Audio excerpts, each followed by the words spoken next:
Welcome to Something About Tabletop. My name is Master Blah, and my friend here is... Bluey Bloodnut.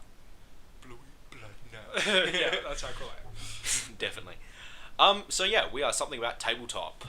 So basically what we wanted to do with this show is just to showcase our thoughts on tabletop and just talk about the issues and things that come up while playing tabletop role-playing games.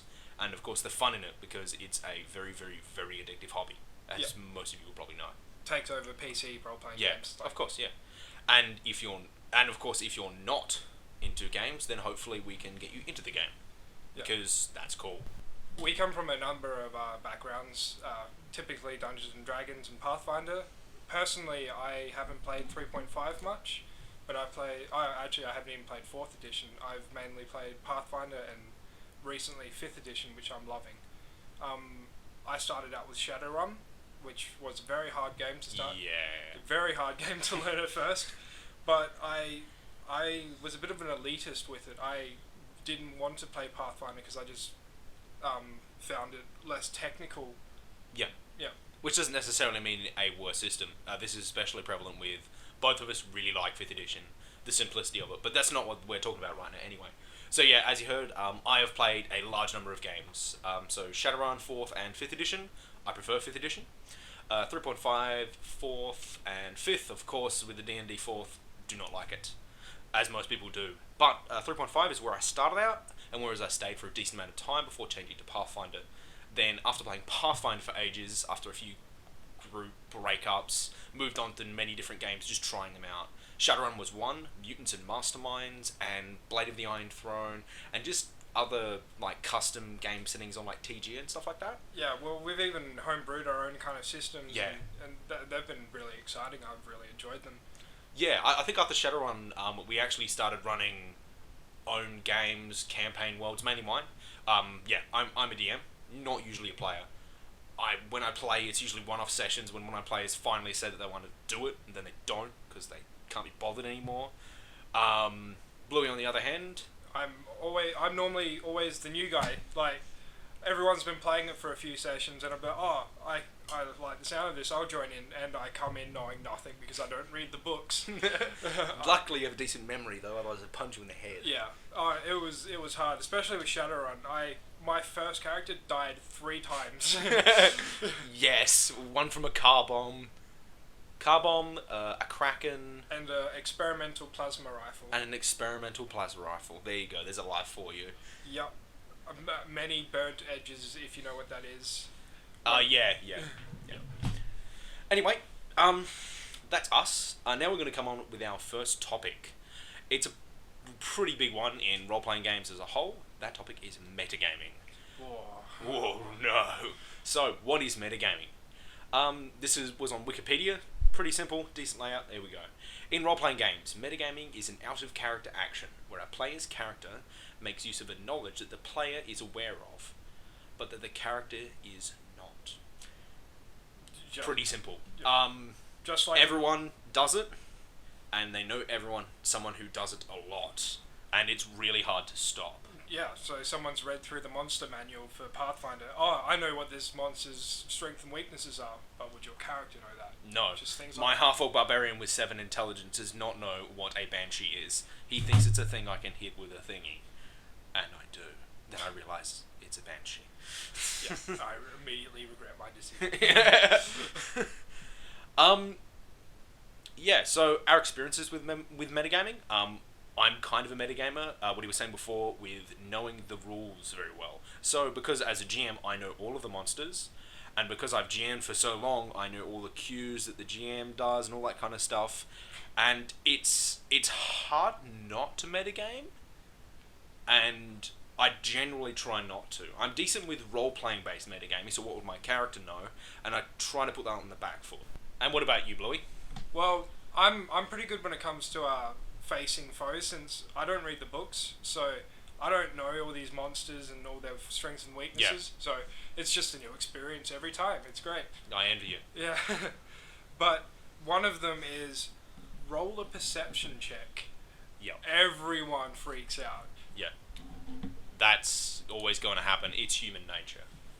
Yeah, but that was an interesting point that you brought up, where you could throw in red herrings. You could Yeah. So something that I actually read up recently, funny enough, it's actually in the Pathfinder Society Guide to GMing, GMing 101, I think, something like that. It's throwing in red herrings in your game. So this is completely for the GM, and this isn't necessarily stop metagaming. It makes people go, like, you're just trolling your players. So something you can do is, say everybody roll a d20. Then look over your GM screen, ask everyone their numbers, say it's just a straight roll, don't worry about it, write them down or pretend to, sit back down, do nothing. Bringing out combat mats, or telling everyone to put their miniatures places in a non-combat encounter. How would you arrange yourself in a normal field? Yeah. Yeah, they're like putting themselves in combat positions, and the guy's like, "What the fuck are you doing?" Yeah, I'm just a barkeep, and they're all looking at the doors, thinking someone like orcs are gonna run in, and yeah, fiddling with the dice constantly, rolling, and just look like you're writing that stuff down, and the players will go crazy. It really makes you play your character. It always makes you think what you're gonna do in all situations, instead of going, oh, this is combat, so why would I be drawing my sword in a bar just because the thing. It's really for teaching people.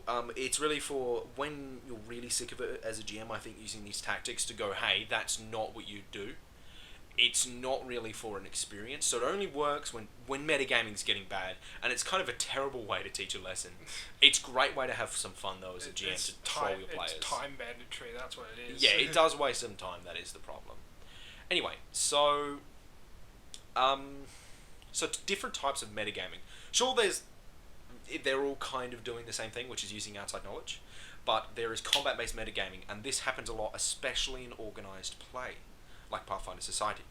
So, this is combat metagaming, people telling people where to move. This is extremely annoying. As a GM, I tell the barbarian to go, they charge in. The barbarian charges into a square. The fighter puts his hand up, goes, hey, no, go to that square. Okay, barbarian changes. Wizard goes, no, wait. When I fireball on my turn, I'm going to hit you because this is where I'm going to hit the most people. Go back, and then the fighter argues with the wizard, and then the rogue goes, no, go here, so I can flank. Bullshit. Barbarian's just going to charge. That's happening. I've played a barbarian, and I've actually gone back and said to that player that's told me what to do, saying, I'm a raging barbarian. Yeah. I'm going to hit the first thing I see. Yeah, and that's good. You're actually extremely good at not using combat metagaming, but people do it a lot, especially power gamers. Combat metagame all the time. And what I do now is when it's someone's turn, if you say more than 3 seconds of words, I tell you to shut up. Yep. That's it. And also, it has to be completely make sense. Like, would you in real life, someone's charging in, and you scream for them a little bit more to the left? No. Yeah, no. No, you don't. I would even suggest that in a combat situation, in the confusion of it all, like if it was a real combat, throwing a fireball in and accidentally hitting an ally, it happens in real combat. Yeah, yeah, there's ways to stop that. I've heard of people making the wizard roll a to hit, and it actually works like grenades in Pathfinder. Yeah, this is more about Pathfinder here and D&D and stuff like that. Of course, this does work with games like Shadowrun, Blade of the Iron Throne and stuff, but they're more thematic, per se, and are non-grid based. This is for grid-based games that this happens the most of. This one is outside knowledge metagaming. That doesn't necessarily mean... This means more, well, what you were saying before about the monsters. Yeah. So, you know a monster, what it does, and you act based on that. Yeah. And then there was another point as well. In 5th edition, you only provoke attacks now if you leave a creature's reach. But a lot of you don't know all the reach of those creatures, so you don't know when you're going to provoke. Yeah, provoking attacks, sorry. That's really important. So, provoking attacks always gets people to metagame really hard. And if you think about it... How would you know? How would you know? Yeah. Like, you know when it's dangerous to run past someone, but you're not going to know to the point that they're going to attack you. You're not going to do this perfect S-figure movement between all the enemies to avoid all attacks of opportunity. No, and sometimes as a DM, I don't even take the attack opportunity to really keep people on their feet. I would say he doesn't provoke. Yeah, especially playing the combat right. This is for your GMs, actually. You have a zombie. The zombie's not always going to take the attack of opportunity if he's always fighting someone. The skeleton is not always going to look for flanking when there's no necromancer in view and it's just him. Things like that. Mindless, stupid creatures aren't always going to go for ridiculously complex tactics. Like, while the wolf knows how to flank, the bear doesn't. Stuff like that. Yeah. But obviously, if they're military trained, it's different. Yeah, well, yeah. I wouldn't want to fight a military trained wolf. No, neither would I. Yeah. But there was another one point that you brought up where another tactic that I've come aware of where the GM would space enemies out so that they can't be hit by the area caster's Yes. spell. Yeah, and that's bullshit. Unless, of course, they're intelligent. This is only when it comes to stupid enemies. Play stupid enemies stupid, play intelligent enemies intelligent. It increases immersion. Anything up to bandits could do that, I reckon. Maybe. It depends on the bandits. Yeah. Most bandits won't be able to, but Yeah. bandits with smart leaders will.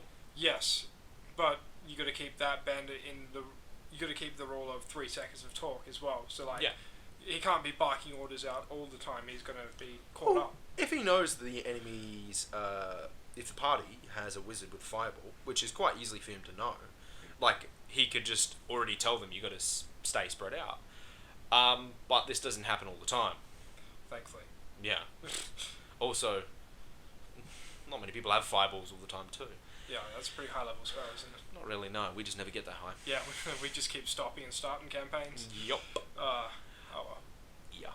Anyway, so like I was saying, outside knowledge metagaming in terms of monsters. Knowing what monsters do, knowing places outside of your character's knowledge. If you are playing another campaign and you have been in this campaign setting before, and you know that this certain house on the hill has a vampire in it that is disguising as an old hag, you can't remember that. Your character doesn't know that. This is the simplest kind of metagaming. I'd imagine that would happen a lot in organised play. Yeah, organised play happens all the time. Maybe some people actually look up the settings that they're going into before they go to organised play, like Pathfinder Society, and they read up on them, so they know what they're going to first. That's just being a bad game, like a bad player, I'd say, because Yeah, it is. I play this game to go on an adventure. I don't want to be prepared for everything. Yeah, but some people play it to play a game. They see it as a miniature wargaming game, and that's cool if you get your kicks out of the miniature wargaming part of it, but that's not the game. It's role-playing with miniature wargaming. And some systems like Shadowrun don't even use miniatures. We still do, or I draw a shitty map on a friggin' whiteboard, either way. Yeah. And It looks like Picasso's work. it looks like Picasso on crack. Yeah, and it's just something you just got to be aware of. And that just segues right into role-play-based metagaming. Yes. Role-play-based metagaming. Someone is bypassing notes to the GM. People get suspicious. And they're like... Just say the GM calls on that person to make a bluff check and secretly go, make a bluff check for me. Okay, cool. And then everyone just goes, I make a sense motive. Why? Exactly. Why would they know that? Why would they be able to act on that? Once again, metagaming. This has actually happened to Bluey. Talk away. Yeah, I for once tried to play an evil character. Now, I was trying to be self-beneficial, so I would try and steal items off of other people, but I didn't want to alarm my party, so I would be passing GM notes. And all of a sudden, I was trying to roleplay not to be suspicious, but all of a sudden, just because I was passing notes, they thought it was a good idea to start following me. Why? Yeah, and that's not something that they would be able to know in character at all. And this actually kind of ruined the game for Bluey, because he was no longer being able to play how he wanted. He immediately had to shrink back in his shell. He couldn't do actions that he wanted. His character almost got killed. Yep. All of these things happened. And yeah, sure, his character was being a dirtbag and probably deserved to be killed in some circumstances on top. But I have the right to play what I want. Yeah, and you couldn't because people were metagaming immediately. That's where the GM has to step in. I kind of didn't in that circumstances. I did tell some people off. It was new. It was... Yeah, we don't usually play the evil campaign. It's not like I don't allow evil players. Evil characters, sorry. People just don't like to play them. Yeah, not all the time. No. And basically, what you can do in that circumstance as a DM is go to that person that just did that and go, okay, so I want you to do something. Why are you right now rolling that sense motive check? He goes, I think that he's lying. Okay. So why does your character think he's lying? You can't think of a reason. It can't be outside of game. Then you can't make that check. You just have to say to them, you can't make that check. The sad thing is their actions are always going to be different in terms of this player. If his character obviously gets caught out, then all of those actions are justified, but that's only up until that point. If the person is playing a paranoid character, of course that's fine. But that player, I will then tax that person for playing a paranoid character, because I'll be like, well, you're looking at something and freaking out, and I'm going to also always give you bad hints and things like that when you're doing something. Yeah. Well, actually, being a paranoid player, though, isn't always a bad thing, because in Shadowrun, Shadowrun, I think this is a metagaming thing. A big one is because you're in a dirty business and you always roll perception checks. I mean, I remember one time, for no reason at all, this has never happened before, we decided to check cars for bombs that had been planted on it. Out of nowhere, we've never done it before, and they just happened to be there. All because I, as a GM, asked after they left a business meeting with a Johnson, what do you do? And they go, I go home. And I lean in. How? Yes. Instantly, everyone's just like, oh no. And then we started metagaming. Because if Blah didn't say anything at that point in time, we would have happily gotten into our cars. And been blown up. Exactly. Yeah. And I did want them to find the bombs, but they worked it out on false pretenses. I didn't tax them for it. It was kind of brutal. And then I also sent assassins against people that didn't drive home. And, it was really cool. They really felt, the Johnson was scary, and the Johnson was legitimately crazy and insane. And one last thing is another form of metagaming which shouldn't... Sometimes it's helpful, but playing other people's characters. Yeah. You've got someone playing a face, and they're lost for words, so you lean over and say, you should say this. Now, in character, that would look like someone... your face is talking to someone, and then another person comes up and whispers in his ear. And that is completely ridiculous. This happens a lot. It's hard to stop. And sometimes it just needs to happen. This is kind of like a roleplay combat metagame kind of situation. Yeah, it's really hard to stop. And when there's new players or people that are not used to a role, you kind of have to give it leeway. I think it's okay for new players. Yeah. And that's something we're going to talk about now, which is new players in metagaming. It's okay. Don't say to them, normally we wouldn't be able to do this, but because you don't know about charging rules and flanking rules, we're going to really tell you what to do. And like we were saying before with the charging and the barbarian charging in, it's okay for the barbarian to look at the party, think, don't ask them, and then move to an appropriate spot. Even though that might be a little bit out of league for his character, it's okay, it's a game. But sometimes there's a point where, your character's stupid. Yeah. There's also the problem of take backsies. With newer players, I was a newer player who did this quite a bit at first, is I moved to a place and the GM goes, if you do that, you're going to provoke. Yeah. And then I go, oh, can I not do that? As a new player, that's fine, but then there's people that forget that they're not a new player anymore after they've been playing for years, and they do that, and they go, oh, I won't then, and I'll look at them and go, oh no, you're taking that attack, boy. Too late. Nat 20, bitch. Yeah. Oh yeah, that's a whole other story. So many Nat 20s on players. We're not talking about Nat 20s today, though, are we? No. Okay, so that's pretty much all the different types of metagaming, and metagaming can happen. But how to stop it? It's hard. Like we've already said, it's really hard. It's almost part of it's just human nature, because you're originally trying to play a character. You're trying to think like a different person, which is really hard to do. Yeah, and you're trying to play in a game where you have to win. And if thinking like a different person causes you to lose, you go, no, I want to win, because of course we're human. Yeah. And this happens a lot. So a good way to stop it, like we were saying before, red herrings. It's cool. It works. GM rolls all dice, not for everyone. Well, when I say all dice, I mean all non-combat dice. So, all perception checks, all knowledge checks. Because what I do is when someone nat one's a knowledge check, I don't say you know nothing. I tell them the wrong information, like blatantly wrong information that seems true. And when someone nat ones, they always go, someone always make the knowledge check. And what I've actually done before, I remember one time where I actually was rolling behind the screen. Two people got two different kinds of information, and the more intelligent character got the nat one. Oh, that. So everyone followed the intelligent character, made for hilarious roleplay. But some people just like to roll their own dice.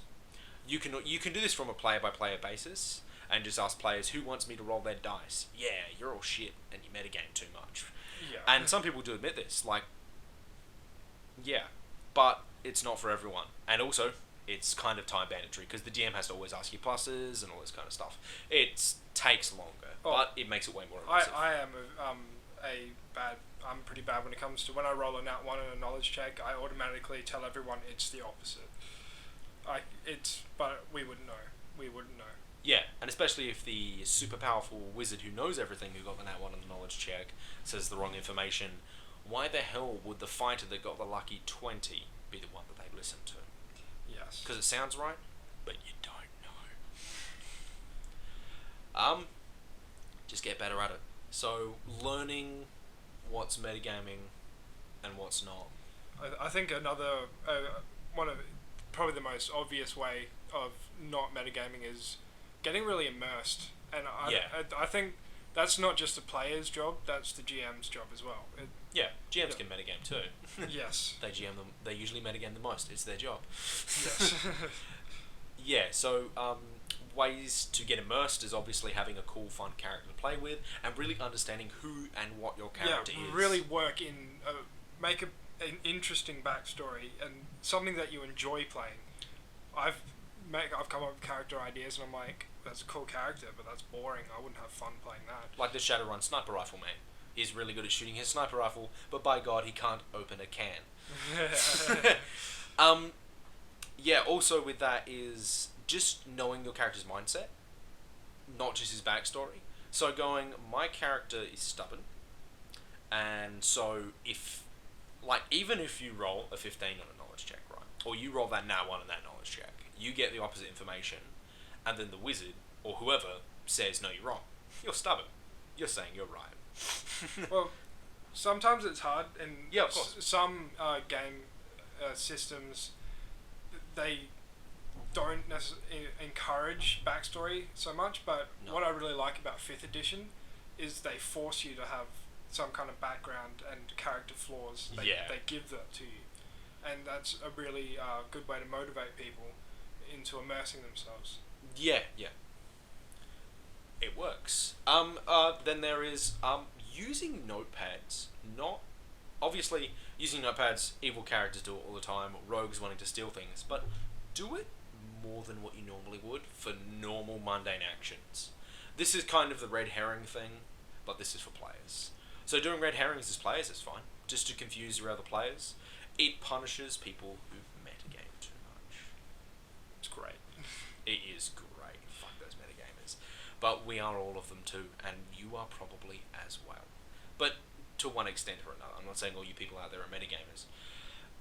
Anyway, yeah, that's pretty much mostly what we have to say with metagaming. Remember, you're not bad if you metagame. You're not good if you don't metagame. Teach everyone to have fun with the game. And that's pretty much it. Yeah, just immerse yourself. Yeah. And enjoy what you're doing. But, of course, if you don't go for that kind of roleplay kind of game, and you do play it for the wargaming aspect, I want to have my fighter that it has 20 different classes. Guess what? That's fine. But as long as everyone on the table has agreed, this is how we're playing the game. And if you guys just play it to crush monsters and don't give a shit about metagaming, that's okay. But I can tell you right now, I prefer a roleplay type. Yeah, no, I love good roleplay. Yeah, good roleplay is fun. Yeah. Alrighty, so any other comments there, Mr. Bluey? No, I think we just about covered it all. Yep, sweet. So, see you guys all next time. If you do come back to something about Tabletop. My name is Master Blah, signing out. Bluey Blood Nut. See you later.